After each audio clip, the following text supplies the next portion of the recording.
زور دیا کہ ایسے وقت میں جب دنیا کو تحمل، مفاہمت اور بین المذاہب ہم آہنگی کی اشد ضرورت ہے، مذہبی منافرت کو سیاسی یا نظریاتی مقاصد کے لیے استعمال کرنا انتہائی افسوسناک ہے۔ ترجمان نے عالمی برادری سے بھی مطالبہ کیا کہ وہ بھارت میں مسلمانوں کے خلاف بڑھتی ہوئی انتہا پسندی کا نوٹس لے اور اقلیتوں کے تحفظ کے لیے فوری اقدامات یقینی بنائے۔ پنجاب حکومت نے غیر قانونی ہاؤسنگ سوسائٹیز کی ریگولرائزیشن کا فیصلہ کر لیا۔ وزیر اعلیٰ پنجاب مریم نواز کی زیر صدارت ہاؤسنگ سیکٹر سے متعلق اعلیٰ سطحی خصوصی اجلاس ہوا۔ غیر قانونی ہاؤسنگ سوسائٹیز کو ریگولرائز کرنے کے لیے میکانزم، ریگولیشن اور ڈیجیٹلائزیشن پر غور کیا گیا۔ اجلاس میں وزیر اعلیٰ مریم نواز شریف نے ہاؤسنگ سوسائٹی کی رجسٹریشن کے لیے درکار غیر ضروری NOC ختم کرنے کا حکم دیتے ہوئے کہا کہ عوامی سہولت کے لیے پروسیس کو آسان اور مؤثر بنایا جائے۔ اجلاس کے دوران غیر قانونی ہاؤسنگ سوسائٹیز کی ریگولرائزیشن کے لیے اعلیٰ سطح کی کمیٹی تشکیل دینے پر بھی اتفاق کیا گیا۔ وزیر اعلیٰ نے کہا کہ ایسی اسکیمز کا مسئلہ جلد از جلد قانون کے مطابق حل کیا جائے تاکہ عوام کو ریلیف فراہم ہو۔ اجلاس میں فیصلہ کیا گیا کہ پنجاب میں پہلی مرتبہ ہاؤسنگ سیکٹر کو مکمل طور پر ڈیجیٹلائز کیا جائے گا۔ نئے سسٹم کے ذریعے ہاؤسنگ سوسائٹیز کی ڈیولپمنٹ اور مینجمنٹ کا عمل بھی فول پروف بنایا جائے گا۔ وزیر اعلیٰ نے کہا کہ غریب لوگوں سے پیسے لے کر پلاٹ نہ دینا ظلم ہے۔ غیر قانونی سوسائٹیز کے قیام میں بعض سرکاری محکمے بھی برابر کے ذمہ دار ہیں۔ سینئر صوبائی وزیر مریم اورنگزیب کی ایشیائی ترقیاتی بینک کے وفد سے ملاقات ہوئی ہے۔ موسمیاتی تبدیلی، زرعی ترقی اور ماحولیاتی اقدامات پر تفصیلی تبادلہ خیال ہوا۔ پنجاب میں ایگری میکنائزیشن پروجیکٹ پر دو طرفہ اتفاق کیا گیا۔ کابینہ سے ایگری میکنائزیشن پروجیکٹ کی منظوری جلد متوقع ہے۔ ملاقات میں ایگری یونیورسٹیز کو عالمی اداروں سے منسلک کرنے کی حکمت عملی زیر غور بھی آئی۔ مریم اورنگزیب نے بتایا کہ صحت، تعلیم، زرعی میکنائزیشن، کسانوں کی فلاح و بہبود، کاربن کریڈٹس، ہر شعبے میں مقامی ایکسپرٹس بنانا وزیر اعلیٰ پنجاب مریم نواز شریف کی ترجیحات میں شامل ہے۔ مریم اورنگزیب نے وفد کی آمد اور تعاون کی یقین دہانی پر شکریہ ادا کیا۔ مریم اورنگزیب نے کہا کہ پروگرام میں زراعت، انرجی، ٹرانسپورٹ سمیت تمام متعلقہ ادارے شراکت دار ہیں۔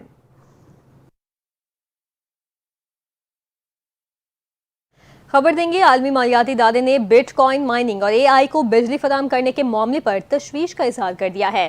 ذرائع کے مطابق IMF نے بٹ کوائن مائننگ اور AI کو بجلی فراہم کرنے کے معاملے پر اعتماد میں نہ لینے اور بجلی ٹیرف پر حکومت سے وضاحت طلب کر لی ہے۔ ذرائع کا کہنا ہے کہ IMF وفد سے بٹ کوائن مائننگ کو بجلی فراہم کرنے پر ورچولی بات چیت ہوگی۔ IMF نے کرپٹو کرنسی کا سٹیٹس تاحال لیگل نہ ہونے پر بجلی مختص کرنے پر وضاحت مانگی ہے۔ IMF نے مطالبہ کیا کہ قرض پروگرام میں رہتے ہوئے تمام اقدامات مشاورت سے کیے جائیں۔ حکومت کی معاشی ٹیم کو بجٹ پر مذاکرات کے دوران IMF کے سخت سوالات کا سامنا ہے، جبکہ بجلی فراہمی کے اقدام پر IMF کی جانب سے مزید سخت بات چیت کا خدشہ ہے۔ ذرائع کا یہ بھی کہنا ہے کہ پاکستان اور IMF نے تمام معاملات پر ورچوئل مذاکرات جاری رکھنے پر اتفاق کیا ہے۔ خبر یہ ہے کہ خیبر پختونخوا کا بجٹ 13 جون کو پیش کیا جائے گا۔ بجٹ کا حجم 2000 ارب روپے جبکہ اخراجات 1800 ارب روپے کے لگ بھگ ہیں۔ مشیر خزانہ خیبر پختونخوا مزمل اسلم نے بجٹ کے حوالے سے گفتگو کرتے ہوئے بتایا کہ امن و امان کی صورتحال اچھی نہیں، ہمیں ضم اضلاع میں فنڈز لازمی لگانے ہوں گے۔ انہوں نے مزید کہا ہے کہ ہم وفاق سے بھی کیوں مانگیں۔ مشیر خزانہ کا کہنا تھا کہ تنخواہ میں اضافے کا تو نہیں کہہ سکتے لیکن تنخواہوں پر ٹیکس کم کرنے کا کہیں گے۔ ترقیاتی اخراجات میں 40% اضافہ کر رہے ہیں۔ صوبائی مشیر خزانہ نے کہا کہ تعلیمی ایمرجنسی، صحت کارڈز اور بس سروس پر زیادہ خرچ کریں گے۔ عدالتی خبریں شامل کریں، آپ کو بتائیں کہ انسداد دہشت گردی عدالت اسلام آباد نے 9 مئی احتجاج، تھانے پر حملے اور جلاؤ گراؤ کیس کا تفصیلی فیصلہ جاری کر دیا ہے۔ عدالت نے PTI، MNA اور ورکرز کے پرتشدد احتجاج کو دہشت گردی قرار دے دیا۔ تفصیلی فیصلے میں کہا گیا کہ 11 ملزمان کو مختلف دفعات میں مجموعی طور پر 27 سال 3 ماہ قید کی سزا سنائی گئی۔ ATC کے جج طاہر عباس سپرا نے فیصلہ سناتے ہوئے 11 ملزمان کو سزا سنائی، جن میں MNA عبداللطیف اور سابق MPA وزیر زادہ کیلاشی بھی شامل ہیں۔ مختلف دفعات کے تحت ملزمان کو مجموعی طور پر 27 سال 3 ماہ قید کی سزا سنائی گئی ہے۔ تمام سزائیں اکٹھی چلنے کی بنیاد پر مجموعی طور پر ملزمان کو 10 سال قید ہوگی۔ دہشت گردی ایکٹ کے تحت بھی 10 سال قید کی سزا سنائی گئی۔ عدالت نے کہا کہ احتجاج حق ہے لیکن قانون سیاسی سرگرمی کی آڑ میں حملے کی اجازت نہیں دیتا۔ پولیس پر حملہ کر کے پرتشدد کارروائیاں کرنا دہشت گردی پھیلانا ظاہر کرتا ہے۔ سپریم کورٹ فیصلے کی روشنی میں پولیس اسٹیشن پر حملہ دہشت گردی ہے۔ انسداد دہشت گردی عدالت نے کہا کہ پروسیکیوشن اپنا کیس ثابت کرنے میں کامیاب رہی۔ عدالت نے کہا کہ ملزمان نے اکٹھے جرم کیا، اس لیے تمام ذمہ دار ہیں۔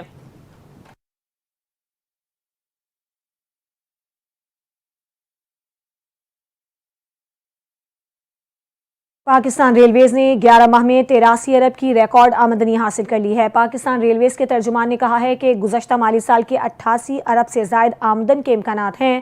ترجمان پاکستان ریلویز کے مطابق 11 ماہ کے دوران مسافر ٹرینوں سے 42 ارب، مال گاڑیوں سے 29 ارب، دیگر ذرائع سے 12 ارب کی آمدن حاصل ہوئی۔ کراچی ڈویژن نے مسافر ٹرینوں سے 13 ارب جبکہ مال گاڑیوں سے 25 ارب کمائے۔ لاہور ڈویژن نے مسافر ٹرینوں سے 10 ارب، مال گاڑیوں سے 1.25 ارب ریونیو حاصل کیا۔ راولپنڈی ملتان ڈویژن نے پیسنجر سیکٹر سے مجموعی طور پر 8 ارب آمدن حاصل کی۔ ترجمان ریلویز کے مطابق پچھلے سال اسی عرصے میں ریلوے نے 77 ارب ریونیو اکٹھا کیا تھا۔ وفاقی وزیر ریلوے حنیف عباسی نے کہا ہے کہ محنت اور لگن سے ریلوے کو پاؤں پر کھڑا کریں گے۔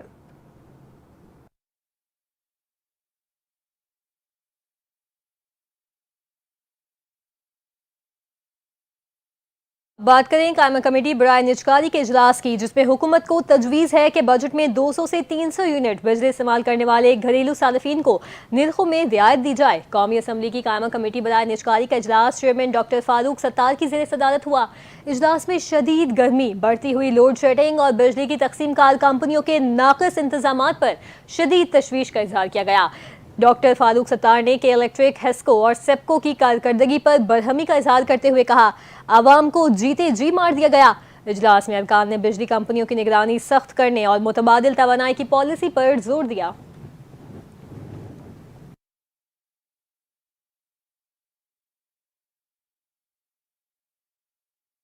اہم خبر ہے اسلام آباد میں آئسکو کی مجرمانہ غفلت اور لاپرواہی کے باعث بجلی کے ہیوی وولٹیج ٹرانسفارمرز کے کھلے باکس اور دروازے مرمت نہ ہو سکے۔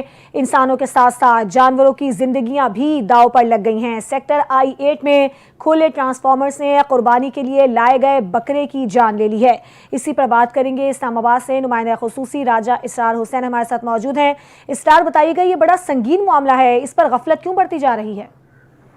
جی بالکل، یہ کل واقعہ پیش آیا ہے شام کے ٹائم I-8 مرکز کے قریب، جہاں ایسکو کی نااہلی اور ان کی مجرمانہ غفلت کے باعث جو بجلی کے ٹرانسفارمرز ہیں ان کے جو باکس ہیں وہ کھلے ہوئے ہیں اور ان کے دروازے بھی کھلے ہوئے ہیں، جس کی وجہ سے تاریں اور یہ کیبلیں باہر نکلی ہوئی ہیں، اور ان کے باعث نہ صرف انسانوں کے لیے خطرہ ہے بلکہ کل یہ واقعہ پیش آیا تو اسے ایک مقامی شخص کا بکرا جو قربانی کے لیے لایا گیا تھا وہ جو ہے جاں بحق ہو گیا ہے کرنٹ لگنے کے باعث، جبکہ یہی بجلی کی تاروں سے کئی مرتبہ کئی عام شہری بھی متاثر ہو چکے ہیں۔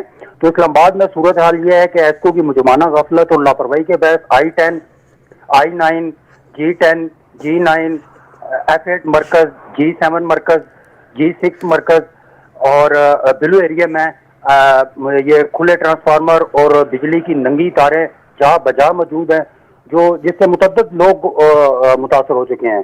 تو اس کے خلاف حوالے سے ایسکو کوئی مطلب حفاظتی اقدامات نہیں اٹھا رہا، حالانکہ ہر ماہ کے بعد اس کی جو مرمت کے نام پہ مختلف فنڈز آتے ہیں جن میں یہ باکس بھی نئے لائے جاتے ہیں لیکن وہ لگائے نہیں جاتے یا وہ غائب کر دیے جاتے ہیں، خرد بد کر دیے جاتے ہیں، اور جو شہریوں کے مسائل ہیں وہ جوں کے توں ہی ہیں۔ یہ جو کل واقعہ پیش آیا یہ ایک مقامی خاتون کا بکرا تھا جو I-8 میں رہتے تھے، وہ عید قربانی کے لیے اس کو خرید کے 1.5 لاکھ روپے کا خرید کے لائے تھے، جو گھاس سے کھانے کے لیے ٹرانسفارمر کے قریب گیا، جو تاریں ننگی ہونے سے اور ٹرانسفارمر کھلا ہونے کے باعث کرنٹ لگنے سے بے زبان جانور بڑی بے دردی سے جاں بحق ہو گیا ہے۔ جی، یعنی مرمت کے نام پر فنڈز تو آتے ہیں لیکن نہ جانے کس کی جیب میں جاتے ہیں۔ بہت شکریہ آپ کا اسرار۔ یہاں آپ کو بتائیں گے CGD کی دوا ماہ کے دوران پنجاب میں انٹیلیجنس بیسڈ کارروائیاں، فتنۃ الخوارج کے 3 دہشت گردوں سمیت 34 تخریب کاروں کو گرفتار کر لیا گیا۔ کامبنگ آپریشنز کے دوران 604 مشتبہ افراد کو بھی حراست میں لیا گیا۔